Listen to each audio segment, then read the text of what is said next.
profitant d'un moment d'inattention du propriétaire de la laverie, le maître voleur déroba le costume du directeur de la banque. Il installa alors une micro-caméra dissimulée dans un bouton du costume, puis remit le vêtement à sa place sans faire de bruit. Le directeur, enfilant son costume, ne se douta de rien.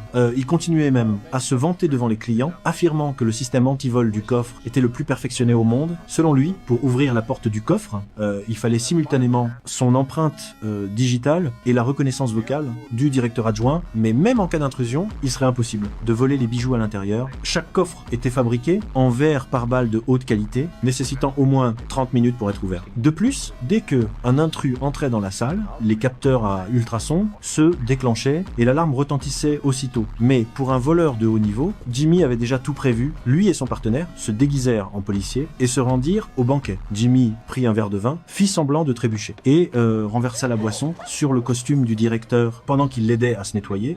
Il récupéra habilement la micro-caméra. Ensuite, Jimmy suivit le directeur jusqu'à la salle de sport. Après son départ, il récupéra le film fin qu'il avait collé auparavant sur les poignets. Grâce à un équipement professionnel, il obtint ainsi les empreintes digitales du directeur, puis il pirata le téléphone du directeur adjoint et enregistra sa voix. Bien qu'il dispose désormais des empreintes et de la voix, le moment n'était pas encore venu d'ouvrir le coffre. Les deux hommes se rendirent dans l'immeuble voisin de la banque et utilisèrent une scie électrique pour percer le mur. Ils forèrent deux petits trous dans le béton de 10 mètres d'épaisseur et y insérèrent deux tubes d'acier. Les crochets à l'extrémité se déployèrent rapidement, les fixant solidement au mur. Ils attachèrent ensuite des cordes à l'extérieur des tubes. D'une simple traction, un bloc de béton de 10 tonnes s'effondra lourdement. Ils traversèrent l'ouverture et atteignirent sans difficulté la salle de distribution électrique. Ils repérèrent l'interrupteur du système de surveillance et piratèrent le réseau de caméras. Lors du changement de garde, ils remplacèrent les images en direct par des enregistrements préparés à l'avance,